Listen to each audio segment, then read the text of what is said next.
Assalamualaikum warahmatullahi wabarakatuh. Innal hamdalillah nahmaduhu wa nasta'inuhu wa nastahdihi wa nastaghfiruh wa na'udzu billahi min shururi anfusina wa min sayyiati a'malina. Man yahdihillahu fala mudilla lahu ومن يضلله فلا هادي له أشهد أن لا إله إلا الله وحده لا شريك له وأشهد أن محمدا عبده ورسوله يا أيها الذين آمنوا اتقوا الله وقولوا قولا سديدا يصلح لكم أعمالكم ويغفر لكم ذنوبكم ومن يطع الله ورسوله فقد فاز فوزا عظيما. الحمد لله الذي بنعمته تتم الصالحات. ربنا آتنا من لدنك رحمة وهيئ لنا من أمرنا رشدا. اللهم آت نفسي تقواها وزكيها وأنت خير من زكاها أنت وليها ومولاها. أما بعد. Alhamdulillah, syukur pada Allah Azza wa Jal kerana dengan rahmat dan juga limpah kurnia yang Allah Ta'ala berikan dapat kita bersama pada pagi ini menyambung sinopsis 30 juzuk Al-Quran daripada juzuk yang ke-18. Juzuk yang ke-18 mengandungi 3 surah di dalamnya, iaitu surah Al-Mu'minun, surah An-Nur dan juga surah Al-Furqan ayat pertama sampailah ayat yang ke-20. Juzuk yang ke-18 dimulai dengan surah Al-Mu'minun. Seperti mana namanya yang dinamakan dengan Al-Mu'minun, secara umum kita boleh lihat surah Al-Mu'minun akan membawakan kepada kita tema sifat-sifat orang yang beriman. Macam mana mereka mendapat kejayaan dan kriteria apa yang diambil kira oleh Allah Azza wa Jalla sebagai kejayaan yang diredai olehnya. Yang tu kita akan tengok dalam surah Al-Mu'minun. Opening dia, pembukaan surah Al-Mu'minun jelas. Kalau tengok pada ayat yang pertama, Allah Ta'ala sebut a'udzubillahi minasyaitanirrajim, bismillahirrahmanirrahim, qad aflahal mu'minun. Sesungguhnya pasti berjaya orang-orang yang beriman, ataupun sesungguhnya telah berjaya orang-orang yang beriman.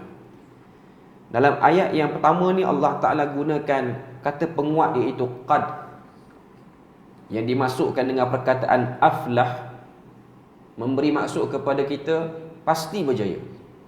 Ianya bukan benda yang disebut sebagai at-taraji ataupun harapan, tapi ianya ialah kenyataan, fakta yang akan kita lihat bila mana Allah Ta'ala gunakan uslub ini ataupun cara ini.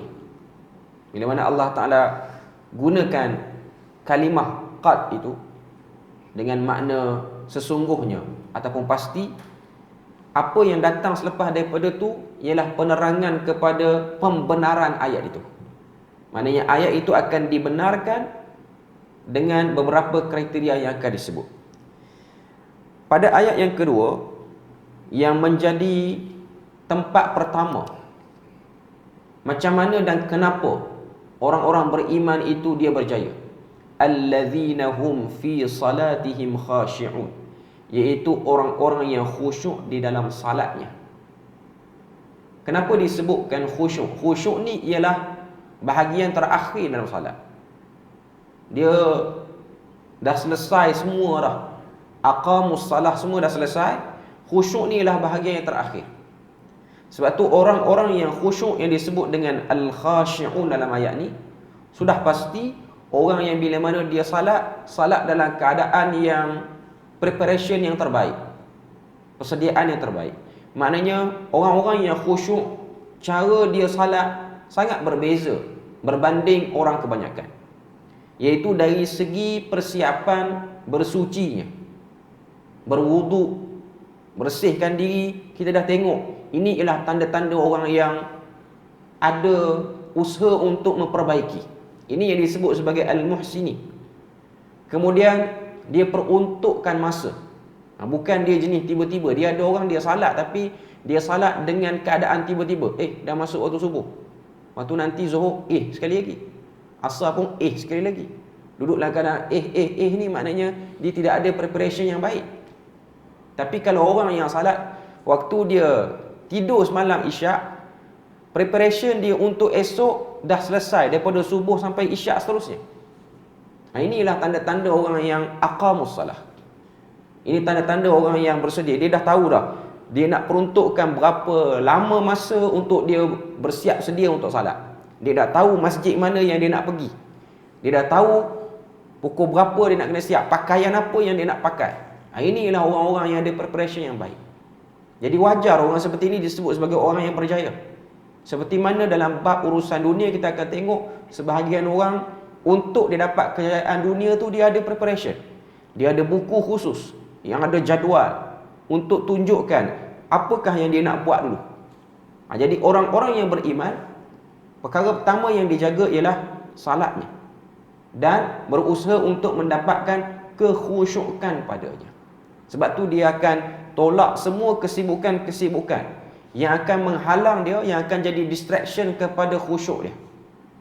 Macam dalam hadis Nabi sebut, makruh bagi orang yang salat dalam keadaan haqin dan juga haqib.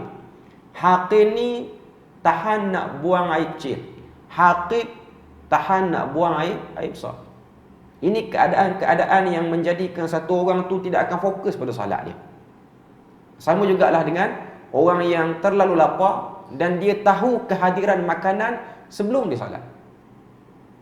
Keadaan lapar dia tu menyebabkan dia tak dapat fokus apa yang dia akan sebut dan apa yang dia akan baca dalam salat dia. Bahkan Nabi mengambil kira juga pada isu cuaca. Sebab tu ada hadis yang diriwayatkan oleh Bukhari, Nabi sebut abridu bis salah. Bila mana waktu terlalu panas, Nabi kata salat bila mana redup sikit. Tapi bukanlah itu alasan untuk kita melewatkan salat.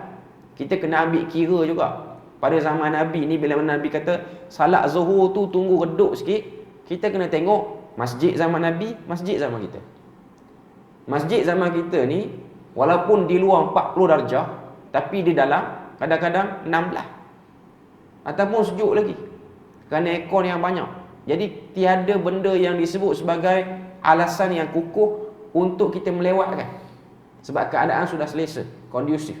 Maknanya boleh salat di awal waktu.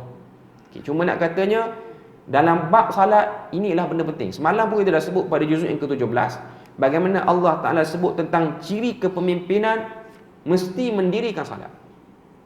Sebab tu satu orang pemimpin yang berjaya, sama ada pemimpin yang paling kecil, iaitu pemimpin dalam rumahnya, dia suami, dia ayah kepada anak-anaknya, seterusnya kepada pemimpin-pemimpin yang lebih besar lagi. Ciri salat itu akan menjadi kayu ukur sejauh mana keberjayaan kepimpinan dia. Sebab dia boleh urus salat dia, maka Allah Ta'ala akan jadikan dia boleh urus pada urusan-urusan yang lain. Sebab tu saya dah sebut sini berapa kali dah, salat ni daripada satu salat ke satu salat. Subuh nak pergi ke zuhur, zuhur nak pergi ke asar, asar nak pergi ke maghrib, maghrib nak pergi ke isyak. Keadaan orang yang nak jaga salat ni Nabi umpamakan seperti murabitun. Murabitun ni maksud dia apa? Askar yang menjaga persempadanan negara. Orang yang jaga sempadan negara ni dia tak akan duduk dalam keadaan santai. Dia akan duduk dalam keadaan berjaga-jaga. Dia nak terlelap pun dia tak boleh terlelap. Cuma bila mana Nabi kata orang yang jaga daripada satu salat ke satu salat ini seperti murabitun, ianya hakikatnya lebih berat daripada orang yang menjaga sempadan negara lagi. Tentera yang jaga sempadan negara tu ringan sikit berbanding orang yang jaga salat. Jaga salat tu lagi berat sebab Allah Ta'ala sebut wa innaha lakabiratun illa 'alal khashin. Salat itu berat kecuali orang yang khusyuk, maknanya orang yang berfokus, orang yang sanggup untuk menggugurkan urusan dunia demi mengutamakan salat dia. Kemudian disenaraikan lagi benda-benda lain, walladzina hum 'anil lahwi mu'ridun, iaitu orang yang menjauhkan diri daripada perbuatan dan perkataan yang tidak berguna. Itu ayat yang ketiga. Semuanya datang selepas daripada settle salat. Satu orang yang boleh jaga salat, dia pasti boleh jauh daripada benda lara. Sebab dia boleh datang awal salat, maknanya dia boleh tinggalkan benda-benda yang melalaikan dia. Tapi kalau orang yang suka bersembang, banyak bersembang, agak sukar, kita akan tengok dia culah pada penjagaan salat dia. Walladzina hum lizzakati fa'ilun, dan mereka itu terhadap zakat ialah orang-orang yang tepat dalam menunaikannya. Itu ciri yang seterusnya, yang ketiga. Walladzina hum li furujihim hafizun, dan orang-orang yang terhadap kemaluan mereka sangat menjaga. Kemaluan sini maksudnya ialah menjaga maruah. Orang yang salat insya-Allah daripada kalangan orang yang menjaga maruah. Sebab nak pergi salat ni tuan-tuan, kalau kita tengok, tambah kita orang Melayu, walaupun tak disyariatkan pakaian khusus untuk salat, tapi orang tahu orang pakai macam ni ialah orang yang nak salat. Sebab tu orang yang jaga salat, dia boleh jaga salat dengan baik, dia akan naik, upgrade diri dia untuk jadi orang yang khusyuk dalam salat. Lepas daripada dia jadi orang yang khusyuk, dia akan jadi orang yang warak dalam kehidupan dia. Tuan-tuan tengoklah orang yang jaga salat, akhirnya benda ni akan dapat pada diri dia, iaitu kewarakan. Kewarakan ini dia tidaklah menjadi keutamaan dalam agama. Tak semua orang kena ada. Tapi bila mana dia dah mula rapatkan diri dia dengan Allah Azza wa Jalla, rapatkan diri dengan ibadah, kewarakan itu akan keluar. Sebab tu orang-orang yang salat, kita akan tengok pakaiannya berbeza dengan orang-orang yang tak jaga sangat salat. Paling-paling kurang kalau masyarakat kita ni, orang-orang yang selalu datang masjid ni, dia paling kurang ada lebal atas kepala, ada kepiah atas kepala. Ada kepiah atas kepala ni dia tak wajib. Tapi bila mana dia ada, dia ialah menunjukkan orang ni jaga agama dia. Dia macam kita duduk kejiranan, rumah berbagai bangsa, tiba-tiba rumah kita je yang ada tulis Bismillahirrahmanirrahim, Assalamualaikum. Ni rumah orang Islam. Sebahagian para ulama menyebutkan menjadi kewajipan bagi orang yang duduk dalam kejiranan yang macam-macam agama, tunjukkan syiar dia Islam. Dia tengok orang agama lain, dia letak tanglung merah, nak tunjuk dia agama tu. Jadi orang Islam ni dia ada unsur tu. Dia ada unsur itu. Tapi orang kita ni dia rasa macam tak apa, unsur ni bukan penting pun. Dia memang tak penting, tapi bila mana dia ada pada satu orang, dia satu kemuliaan.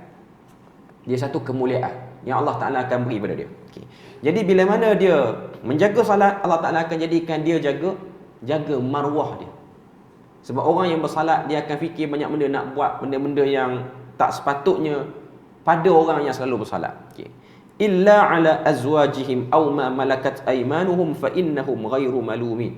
Ini pengecualian, istithna, kecuali kepada isteri mereka ataupun hamba milik mereka, kerana itu bukan daripada perkara yang tercela. Allah Ta'ala sebut lagi, faman ibtagha wara'a dzalika fa ulaika humul adun. Siapa-siapa yang mencari lebih daripada itu, maka mereka akan menjadi orang-orang yang melampau. Al-adun ialah orang-orang yang melampau. Kemudian sebut lagi ciri seterusnya, walladzina hum li amanatihim wa ahdihim ra'un. Mereka menjaga amanah dan janji mereka sangat-sangat terpelihara. Dalil ni dia jaga salat. Sebab orang yang jaga salat, dia jaga janji dia dengan Tuhan, maka dia boleh jaga janji dan amanahnya dengan manusia. Sebab tu indikator salat ni lah indikator yang bukan main-main. Sebab tu kalau tengok pada zaman Nabi, salafus salih, mereka menjadikan salat berjemaah itu ialah benda yang mesti wajib dilakukan. Dan kita pun tahu bagaimana isteri, anak-anak perempuan, mereka jarang, bahkan kita boleh kata tak pernah merasai bagaimana ayah mereka menjadi imam pada mereka. Sebab ayah-ayah mereka salat bersama dengan Nabi. Ayah-ayah mereka tak salat di rumah. Sebab para sahabat ni dia bangkit pagi, dia berusaha untuk berjemaah 5 waktu. Dia bukan macam kita, saya sibuk kerja, Zuhur dengan Asar tak sempat, saya salat kat pejabat, saya boleh buat maghrib dengan isyak. Itu kita deal dengan Tuhan, kita kautim dengan Tuhan macam kawan kita. Itu tak boleh. Itu tak termasuk dalam khashi'un dan tak termasuk dalam hafizun. Tak termasuk dalam tu. Okay. Kemudian kita tengok lagi apa yang Allah Ta'ala nak sebut dalam surah Al-Mu'minun ni, hikmah penciptaan manusia. Yang tu kita boleh tengok bermula daripada ayat yang ke-12. Bila mana Allah Ta'ala sebut, وَلَقَدْ خَلَقْنَا الْإِنسَانَ مِنْ سُلَالَةٍ مِنْ طِينٍ. Dicerita tentang penciptaan manusia. Sebab apa cerita tentang penciptaan manusia? Supaya manusia sedar segala apa yang dia dapat hari ini ialah limpah kurnia Allah. Bukan kerana kepandaian dia, bukan kerana sayangnya family dia pada dia. Ini pun tempat yang orang selalu tergelincir dan terkeliru. Dia buat baik kepada mak ayah dia sehingga dia melupakan kepada Tuhannya kerana dia rasa kerana mak ayah dia lah dia dapat itu ini.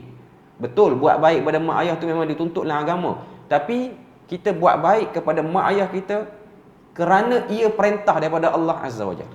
Kita menghargai mak ayah kita lebih lagi, kurang lagi kita menghargai kepada Allah Azza wa Jalla. Maknanya menghargai Allah kena lebih lagi. Bila mana mak dan ayah kita mula mengajak kepada benda-benda yang tak sepatutnya, kita tidak lagi bersama dengannya.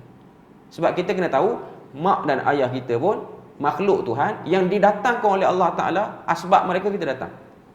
Tapi kalau mereka mula melampaui batas, kita tidak mengikuti dia. Nah, ini benda yang kita kena sedar. Sebab tu orang Islam perlu difahamkan dalam bab berbuat baik kepada ibu bapa yang disebut ialah wabil walidaini ihsana. Berbuat baiklah kepada ibu bapa atas ihsan. Bukan atas nama taat membuta tuli. Taat ni untuk Allah dan Rasul je. Wa ati'ullah wa ati'ur rasul. Taat yang tak boleh bersoal. Untuk mak ayah bila mana kita nak taat dekat dia, kita ada ruang untuk bersoal. Yang ni boleh tak nak kena ikut? Sebab apa? Sebab dia manusia dan mak ayah kita pun masih lagi belum selamat daripada godaan syaitan. Ada orang dia taat dia. Ni orang muda kadang-kadang dia pilih taat membuta tuli. Dan dia rasa sangat-sangat kurang ajar kalau dia membangkang walaupun atas jalan yang terhormat. Sebab ada orang dia penuhkan apa yang mak dia nak. Kadang-kadang benda tu bahaya. Kita sebagai anak ni kena jadi filter juga kepada mak kita dan ayah kita supaya dia tidak liar dalam urusan harian dia. Yang ni orang jarang sebut, saya nak sebut. Orang kata buat baik, dia nak apa pun kita belilah. Betul, dia nak apa kita beli. Tapi benda yang bermanfaat untuk dia. Benda yang ada unsur keagamaan yang baik untuk dia. Ada orang, ayah dia nak kereta dia beli. Akhirnya ayah dapat kereta, masjid tak sampai. Dia yang beli. Sebelum dia dapat kereta, ayah dia duduk masjid selalu. Dia kena filterkan ayah dia. Itu pun bab daripada buat baik pada mak ayah. Tak ayah belilah ayah kereta baru. Beli kereta baru, ayah pergi sampai ke mana situ sini berjalan sakan masjid pun tak pergi. Pakai motor tu dulu. Saya baiki motor tu. Itu anak yang baik. Anak yang dapat melihat. Sebab tu ini berkaitan dengan hikmah. Ini berkaitan dengan syarat dia, anak dia kena jaga salat.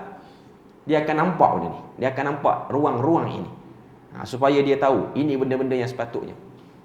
Kalau mak kita dah tua umur 60, tiap-tiap kali balik raya, tiap-tiap kali tu jugalah, kirim satu set pinggan mangkuk Langkawi, beli. Duduk dalam almari dia. Sebab semua pinggan mangkuk tu akan dipersoal oleh Allah Ta'ala. Beli tak guna buat apa. Sepatutnya duit tu boleh dialihkan untuk sedekah pada orang, boleh dialihkan untuk bantu orang ni. Tapi kenapa dialihkan kepada perhiasan yang akhirnya mengumpul debu saja dalam rumah? Semua tu akan disoal siasat oleh Allah Ta'ala.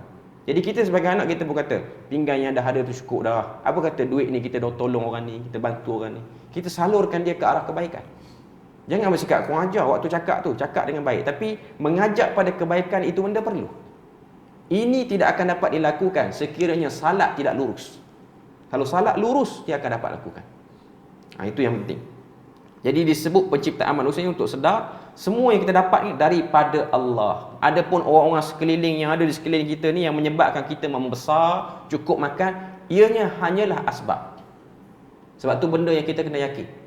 Sebab tu dalam surah Al-Mu'minun dia sebut tentang perkara itu. Sifat dan ganjaran bagi orang yang beriman. Yang tu disebut dicelah-celah daripada awal opening surah sampailah di pertengahan ayat 20 apa semua tu disebut. Sampailah ayat yang ke-61 apa semua ni disebut. Maknanya daripada ayat 1 sampai ayat yang ke-61 surah Al-Mu'minun ni dia sebut ciri-ciri orang beriman yang kita boleh ringkaskan pada 5 poin.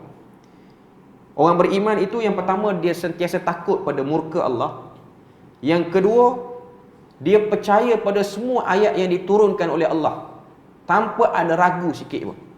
Yang ketiga, tiada rasa nak mensyirikkan Allah. Yang keempat, ringan untuk beri sedekah. Dan waktu beri sedekah mengharapkan redha Allah, bukan mengharapkan perhatian orang yang diberi sedekah.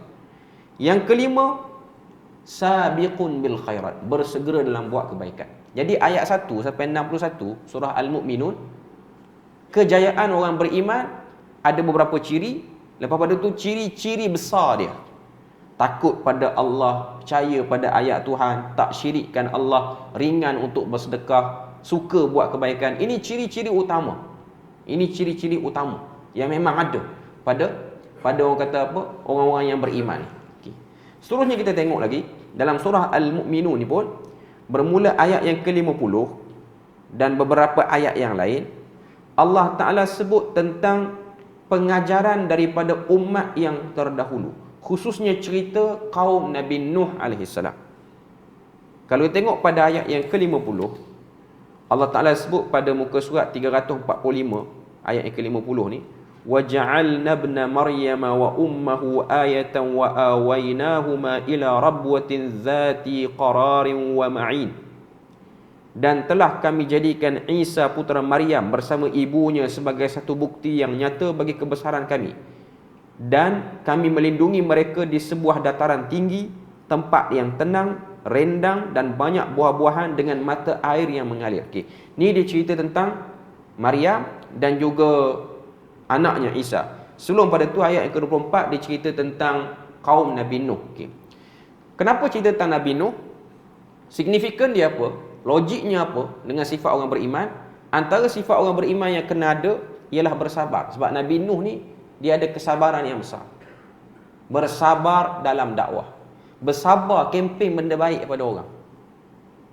Nah, sebab tu kita tengok ada orang dalam bab perniagaan, dia cukup bersabar tunggu customer datang. Buka juga gerai walaupun hari yang sendu dia punya perniagaan dia, tapi buka. Tapi bersabarlah dakwah tak semua orang mampu. Bersabarlah dakwah ni memerlukan jiwa yang betul-betul dipenuhi dengan keyakinan terhadap janji-janji Allah. Terutamanya ialah salat.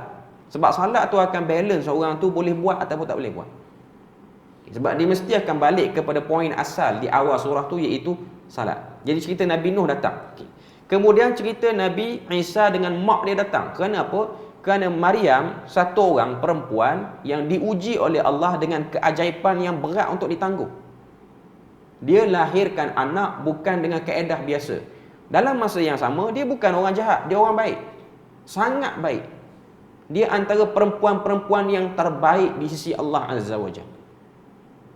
Jadi Allah Ta'ala uji dia, Allah Ta'ala nak beri pada dia kemuliaan. Tapi cara Allah Ta'ala beri kepada dia kemuliaan tu, dia kena lalui fasa-fasa tekanan juga. Orang memandang dia sebab dia mengandung. Macam orang perempuan biasa mengandung. Dia melahirkan anak, kesakitannya biasa. Cuma yang ajaibnya di mana? Dia dapat anak bukan melalui perkahwinan. Itu yang ajaib dia. Yang alahan dia, yang sakit dia, semua sama. Pada waktu tu kalau kita cuba letakkan diri kita pada posisi Maryam, kita akan tahu betapa berat dan betapa bingungnya pada waktu tu. Sebab belum ada penjelasan yang terperinci untuk menenangkan hati Maryam. Tak ada penjelasan yang terperinci. Dekat ujung-ujung nak melahirkan tu baru Jibril turun. Baru Jibril beritahu nanti nak melahirkan anak kena pergi sini, kena goncang pokok ni, turunkan kurma di tempat tu akan rotab di tempat tu akan turun. Baru datang. Daripada awal mengandung apa semua tu dia datang tapi tak secara terperinci. Ini antara contoh-contoh nak sebut kepada kita bahawasanya orang yang beriman kadang-kadang akan datang dalam hidup dia fasa-fasa mengejut. Kadang-kadang dia nampak jatuh di mata manusia, tapi Allah Ta'ala nak beri pada dia kemuliaan. Dia macam Talhah bin Ubaidillah, sahabat Nabi, yang Nabi kata dia dapat pahala syahid, tapi dia belum mati syahid. Sebab dia telah defend Nabi waktu perang Uhud, sehingga 10 jari dia ni terpotong habis. Habis tak ada. Sebab dia tahan orang nak serang Nabi dengan tangan dia, dan dia kena hantaman, kena rempuh, sehingga menyebabkan gigi depan dia ni rosak. Maknanya wajah dia elok sebelum dia perang Uhud. Dia masuk perang Uhud, fizikal dia berubah. Dia jadi orang yang tak handsome lah. Tapi dia tak rasa benda tu menyebabkan dia rugi. Dia tak rasa. Sebab tu ada satu ayat dalam surah Al-Ahzab, Allah Ta'ala kata minal mu'minina rijalun sadaqu ma'ahadullah. Di antara orang-orang beriman yang benar terhadap janji Allah, ada yang sedang menunggu untuk dapat pahala dan ada yang telah wafat. Sahabat tanya, siapakah mereka ini? Lalu pada waktu tu Talhah bin Ubaidillah. Nabi kata inilah salah seorang daripadanya. Sebab Talhah ni dia telah berubah fizikal. Buruk lah. Maknanya menurunkan dia punya paras rupa yang cantik pada muka dia. Dah hilang dah kecantikan. Sebab zaman dulu bukan ada pembedahan plastik yang boleh cover apa semua, tak ada. Maknanya kalau kita sekarang, bila mana kita wajah elok, tiba-tiba Tuhan takdirkan kena satu kesyaitan kekal kesyaitan tu. Kita akan jadi malu. Ada orang dia akan jadi nak menyendiri, tak nak keluar rumah. Tapi Talha ni dia steady, pergi semayang jemaah macam biasa, steady pergi. Walaupun nampak dia macam dah kurang dah fizikal dia, tapi kemuliaan akhirat dia bertambah. Kemuliaan akhirat tambah. Itu yang besar. Itu yang menjadi kecenderungan orang beriman. Orang beriman dia tak kisah pada diri dia ada kekurangan apa pun. Yang penting dia punya graf keimanan dan graf akhirat dia tu naik. Okay. Seterusnya, perintah mencari makanan yang halal, yang tu pada ayat yang ke-51, ya ayyuhar rusulu kulu minat tayyibati wa'malu salihah. Wahai sekalian para rasul, makanlah kamu daripada makanan yang halal dan beramallah dengan amal yang saleh. Sebab apa kena ada unsur makanan halal? Sebab makanan halal lah yang akan membantu satu orang tu mampu ataupun tidak buat ibadah dengan baik. Sebab makanan yang tak halal sangat berpengaruh kepada turun naik ibadah kita. Sebab tu benda ni penting. Makanan halal ni jangan kita tengok benda yang kita nak makan. Usaha yang kita guna untuk dapatkan makanan tu pun kena ambil kira. Ada orang dia nampak makanan halal ni ialah bukan babi, bukan arak. Jadi dia tukar menu harian dia, selalu nak kena ada habatus sauda, selalu nak kena ada madu, selalu nak kena ada air zam-zam, selalu nak kena ada kurma. Bagus lah, tak kata salah pun. Tapi cara dia dapat semua benda tu dengan menipu. Dia ambil rasuah, dia pun mula kuat, gaji pun tak jelas, walaupun dia makan makanan yang baik. Ini ialah benda yang penting. Sebab tu kata Sa'ad bin Abi Waqqas, bila mana orang tanya pada dia, kenapa doa kamu mustajab? Sa'ad bin Abi Waqqas ni antara orang yang doa mustajab. Sa'ad bin Abi Waqqas ni jadi hujah pada kita sebab apa? Dia orang kaya, dalam masa yang sama dia doa mustajab. Biasa kita akan nampak orang-orang yang doa mustajab ni biasa orang miskin, orang yang pakai baju tak berapa semenggah mana. Tapi dia orang kaya. Dia dan anak dia orang kaya. Sangat kaya lah. Nak banding dengan kekayaan orang-orang zaman kita ni, jauh lebih kaya lah. Sebab dia termasuk dalam 10 orang sahabat yang dalam syurga. Jawapan dia simple. Dia kata, tib ta'amak. Baiki makanan kamu. Baiki makanan kamu, doa kamu akan mustajab. Maknanya unsur tu ialah unsur yang penting pada pandangan Sa'ad bin Abi Waqqas. Seterusnya, hikmah di sebalik nikmat. Itu pada ayat yang ke-55 sampailah ayat yang ke-56. Allah Ta'ala kata, ayahsabuna annama numidduhum bihi min malin wa banin nusari'u lahum fil khairat bal la yash'urun. Adakah mereka fikir kami berikan harta dan anak-anak kepada mereka itu bererti bahawa kami memberikan kebaikan kepada mereka? Tidak, tetapi mereka tidak menyadarinya. Maknanya bila Tuhan beri pada kita kelebihan pada nikmat, kelebihan kepada harta apa semua ni, adakah itu petanda kita sedang orang yang diberi perhatian oleh Tuhan? Maknanya Tuhan sayang pada kita? Tergantung.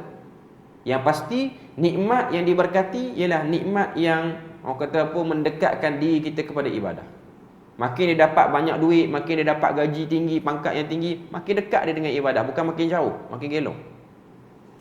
Maknanya kalau nikmat yang bertambah selari dengan bertambahnya ketaatan, yang tu okey. Tapi kalau nikmat yang bertambah mengganjakkan kita daripada ketaatan, yang tu harus dirisaukan. Sebab takut benda tu bahagian daripada istidraj. Ayat yang ke-60, tanda hati sejahtera. Allah Ta'ala sebut, walladzina yu'tuna ma ataw wa qulubuhum wajilah annahum ila rabbihim raji'un. Dan mereka yang memberikan apa yang mereka sedekahkan dengan hati penuh rasa takut kerana Allah, kerana mereka tahu sesungguhnya mereka akan kembali kepada Tuhannya. Tanda hati sejahtera, tuan-tuan, kita mudah berkongsi rezeki. Sebab tu satu orang, bila mana dia dapat nikmat, dia pekung nikmat dia tu, dia simpan. Dia tak nak kongsi dengan orang. Yang ni orang yang ada masalah hati dia. Akhirnya dia dipenuhi dengan galau, dipenuhi dengan rasa tak insecure dengan harta dia, tak selamat. Tapi orang yang paling selamat ialah orang yang mudah berkongsi harta. Sebab tu kita orang kampung ni apa semua ni, kita belajar benda tu. Kita tengok benda tu. Tuan-tuan tengok, ada orang dia kaya, harta dia disimpan, kunci rapat. Dia ada akaun bank dia. Dalam rumah dia ada peti besi lagi. Dia ada tempat simpanan harta. Ada orang, dia kaya, harta dia duduk kat tanah macam tu. Macam kita Perlis ni memang boleh tengok lah. Tuan-tuan tengok orang yang ada sawah. Ada orang dia tarik sawah masuk dalam rumah malam-malam. Duduk situ. Sawah duduk situ, padi pun duduk situ. Yang pera lembu pun semua duduk kat tanah semua. Yang ni kaya betul. Sangat kaya sebab harta dia bubuh luar rumah, tak letak dalam rumah. Dia ada orang dia kaya, harta dia simpan dalam rumah. Dan yang lebih baik lagi, yang duduk luar rumah tu dia berkongsi. Sebab tu Nabi kata siapa-siapa yang ada tanam tanaman, yang jenis menanam apa semua ni, tanaman dia tu kadang-kadang ada binatang ambil, orang ambil. Selama mana dia tak ambil kisah pada benda tu, itu ialah sedekah yang Tuhan sedang tulis pahala. Ada orang dia tak boleh, dia ikat lagi, dia pasang pagar elektrik lagi. Akhirnya tak dicuri orang, rosak di pokoknya. Cuma nak katanya hati yang sejahtera ialah hati yang mudah berkongsi. Dan dia dilimpahkan rasa cukup. Dia dapat 1,000, dia mudah nak bagi dekat orang separuh. Dia mudah. Sebab itu ialah petanda hati sejahtera. Sebab dia pun rasa saya pun tak guna banyak sangat. Dan dia pun fikir Tuhan datangkan pada saya ni sebab nak suruh bagi dekat orang kot. Bukan datang dekat saya ni, saya seorangnya yang bolok benda ni. Itu antara tanda hati yang sejahtera. Okay. Kemudian hakikat kebenaran pada ayat yang ke-71, Allah Ta'ala sebut pada ayat yang ke-71, walau ittaba'al haqqu ahwa'ahum la fasadatis samawati wal ardu wa man fihin bal atainahum bidzikrihim fahum an dzikrihim mu'ridun. Seandainya kebenaran itu menuruti keinginan mereka, pasti binasa langit dan bumi dan semua yang ada di dalamnya, bahkan kami telah memberi peringatan kepada mereka, tetapi mereka berpaling daripada peringatan itu. Hakikat sebenar kebenaran ialah kita tunduk kepada peringatan Tuhan. Datang peringatan Tuhan, tunduk. Bukan datang peringatan Tuhan nanti esok baru saya nak muhasabah. Dia on the spot. Itu ialah kebiasaan orang-orang yang beriman. Dia akan buat macam tu. Dia bukan jenis delay, ambil masa nak fikir, akhirnya pilih sibuk benda-benda lain. Itu bukan. Kemudian kita tengok pada surah Al-Mu'minun ni, cara menolak keburukan. Itu pada ayat yang ke-96, 97, 98. Allah Ta'ala sebut pada ayat yang ke-96. Kalau kita tengok, ayat 96 ni duduk pada muka surat 348. Idfa' billati hiya ahsanus sayyi'ah nahnu a'lamu bima yasifun wa qur rabbi a'udzu bika min hamazatis syayatin wa a'udzu bika rabbi an yahdurun. Ini penting. Sebab ayat yang ke-96 Tuhan kata, tolaklah perbuatan buruk mereka dengan cara yang lebih baik. Dengan cara yang lebih baik kami lebih mengetahui apa yang mereka sifatkan kepada Allah. Dan katakanlah, ya Tuhanku, aku berlindung kepadamu daripada bisikan-bisikan syaitan, dan aku berlindung pula kepadamu, ya Tuhanku, agar mereka tidak mendekatiku. Bila mana kita diberi layanan yang buruk, khususnya dalam dakwah ataupun dalam kebaikan yang kita buat, kita ada dua pilihan. Sama ada kita nak lawan, kita menegakkan hujah dengan kadar yang dibenarkan, ataupun ada sebahagian orang dia diamkan. Bahkan dia balas lagi kebaikan. Dia sebenarnya, tuan-tuan kalau tengok, untuk masyarakat kita ni lah, orang-orang yang menentang pada kebenaran ni, dia akan lemah dengan kebaikan. Contoh, tuan-tuan berkelahi dengan orang, ataupun bergaduh dengan orang pada satu isu, cara nak lembutkan dia, tuan-tuan kena pergi hantar makanan kat rumah dia. Belanja dia makan, dia lemah.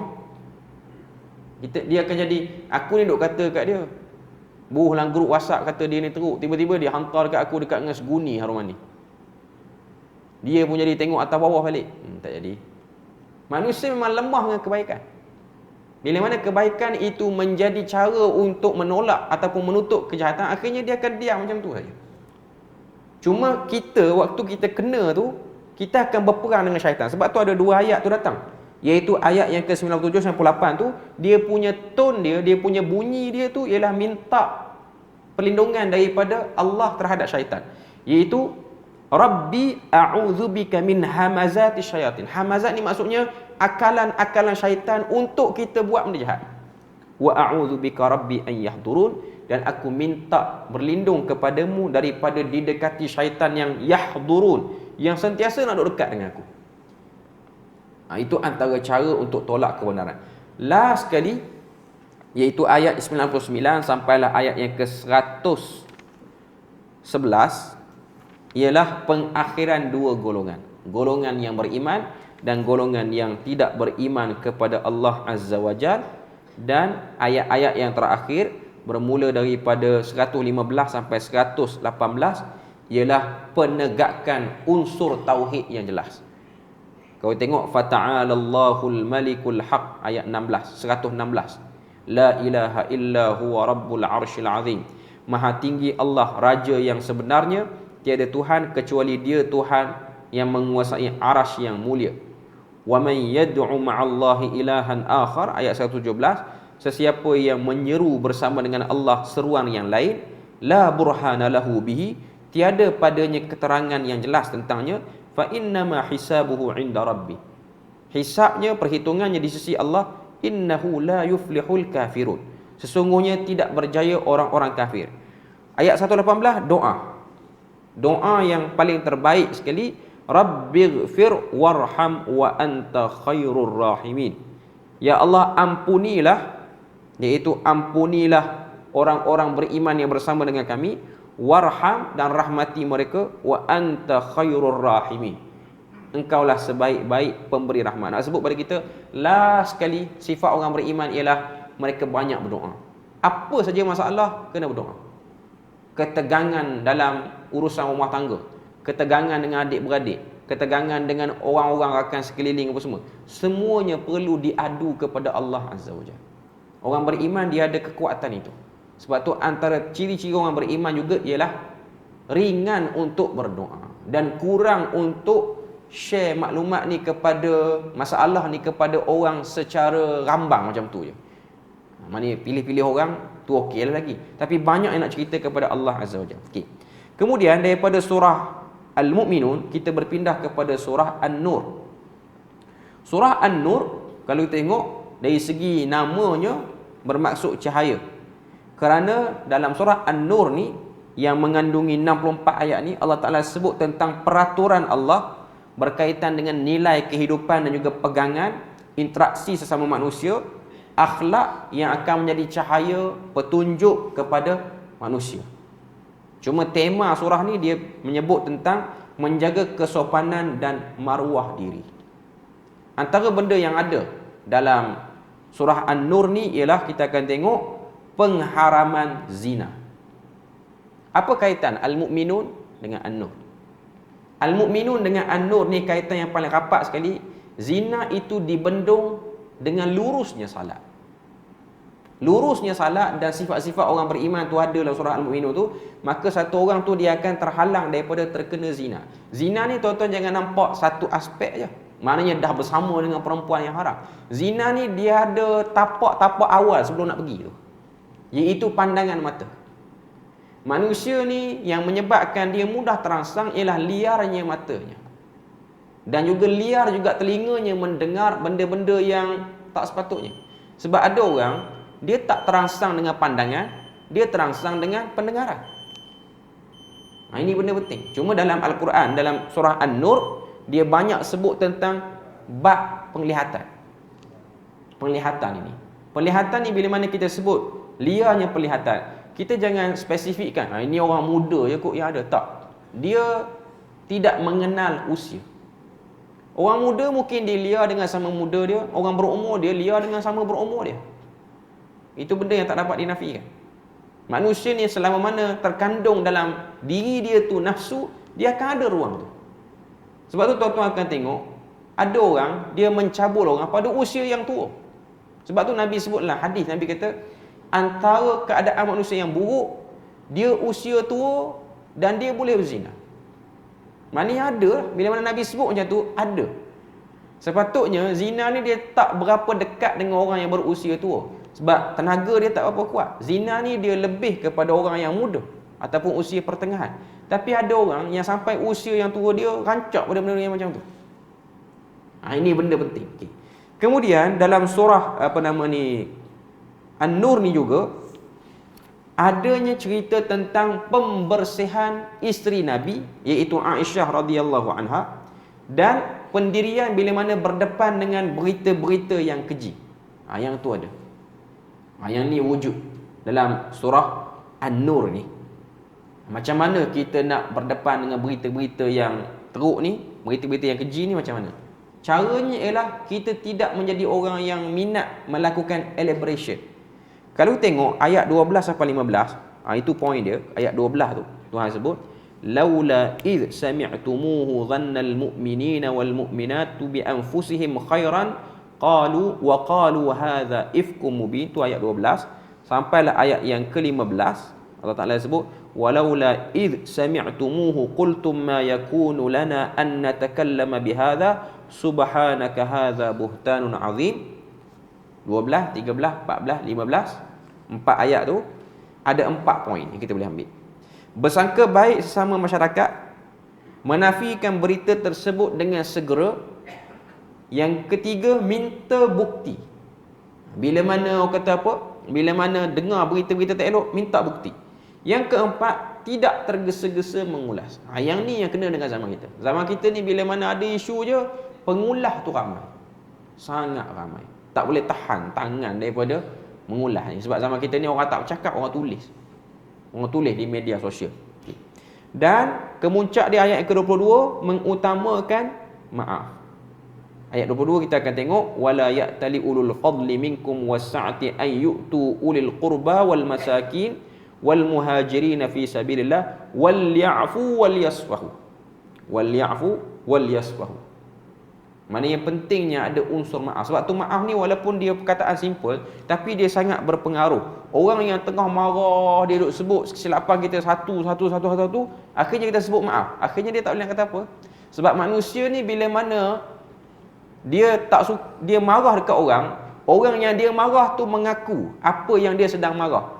Dia tak ada sebab nak marah panjang ni. Akhirnya dia akan berhenti. Tuan-tuan tengoklah orang-orang yang marah, akhirnya kita lawan marah dia, kita cuba nak nafikan apa yang dia marah tu tak ada. Kita tak buat. Dia ada orang yang memang tak buat, tapi dia nak pendek cerita, dia minta maaf terus.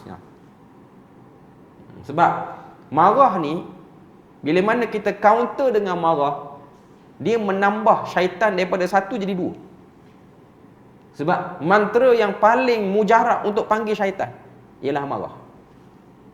Marah ni tuan-tuan, kalau kita ada je marah, ketahuilah dah ada dah syaitan yang kita. Jangan risau.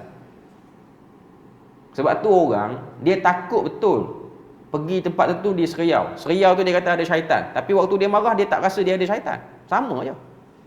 Sebenarnya syaitan yang ada dekat dia waktu dia marah tu lagi dahsyat, sebab dia tak seriau waktu tu.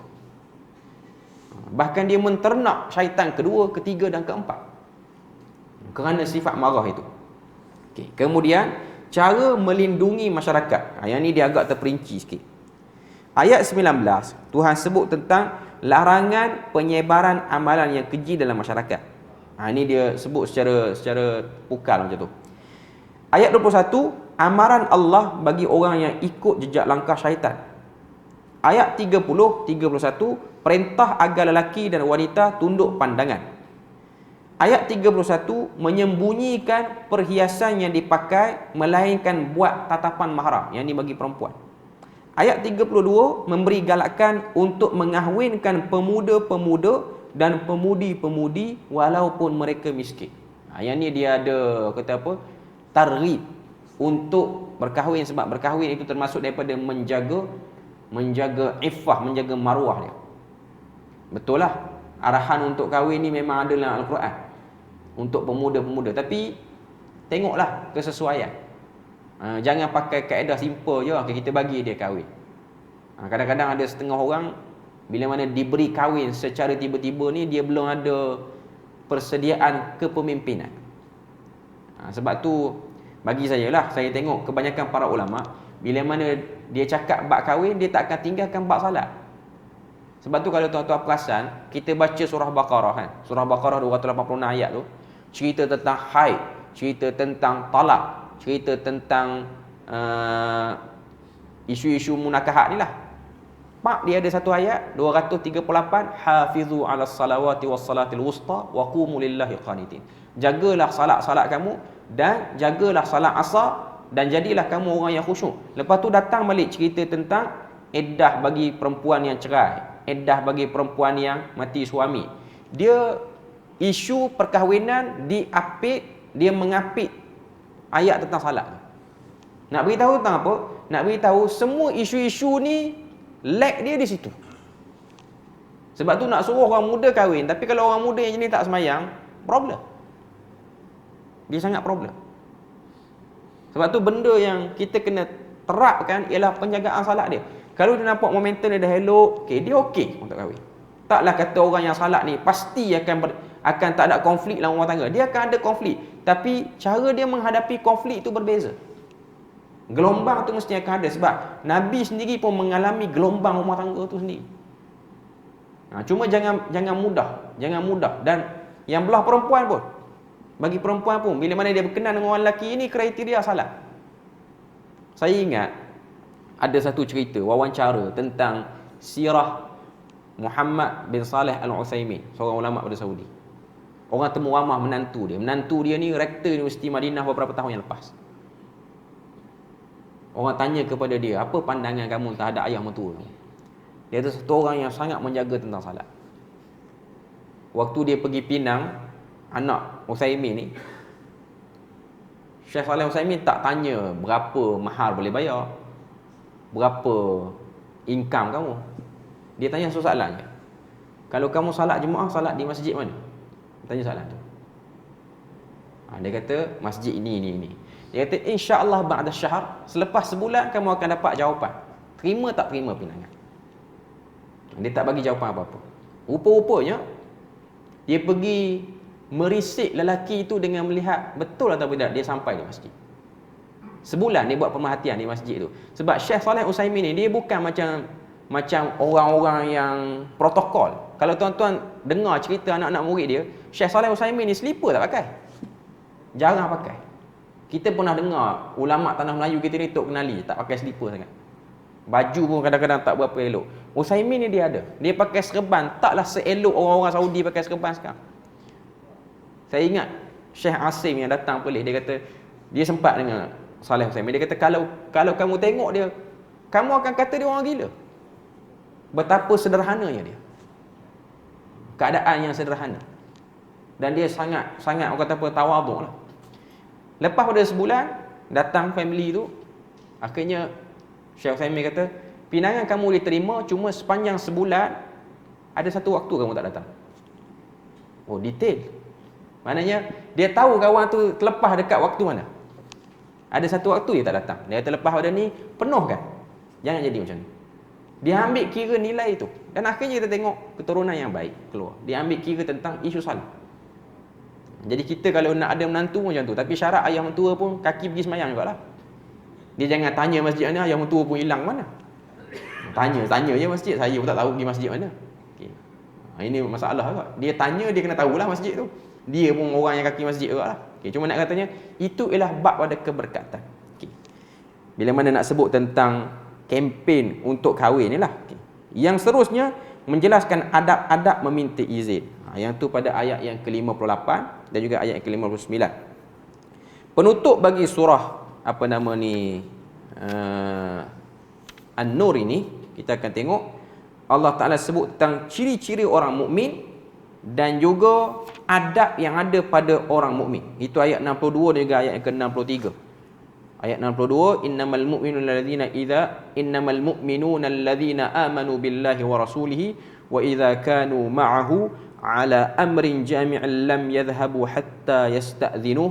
Itu adab-adab yang ada. Dan ayat yang ke-63, la taj'alu du'a ar-rasuli bainakum ka du'a'i ba'dikum ba'dha. Cuma nak katanya orang beriman ada padanya adab. Cara dia nak bertandang rumah orang, cara dia nak mendekati Nabi, nak panggil Nabi, ini adab-adab yang ada. Jadi nak katanya antara kesan pengamalan-pengamalan yang baik dan baiknya iman satu orang tu, dia akan melahirkan akhlak yang baik. Itu dalam surah An-Nur.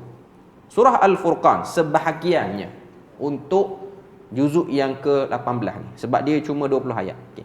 Pertama kita kena tahu surah Al-Furqan ni maksudnya ialah pembeza antara hak dan batil. Antara hak dan batil. Dan apa yang ada dalam surah Al-Furqan ni ialah menjawab keraguan perdebatan yang pernah berlaku antara Nabi dan juga musyrikin Mekah. Yang tu ada pada ayat pertama sampailah ayat yang ke-20.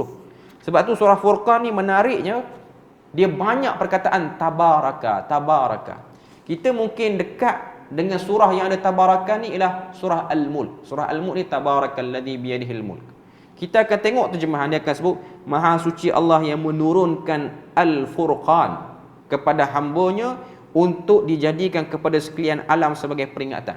Perkataan tabaraka, saya ingat waktu daurah tafsir dulu yang saya join ini, antara kesilapan dalam terjemahan ialah dia terjemah Maha Suci. Maha Suci ni dia bukan maksud sebenar perkataan tu, dia bahagian daripada perkataan tu saja. Maksud tabaraka ialah maha berkat.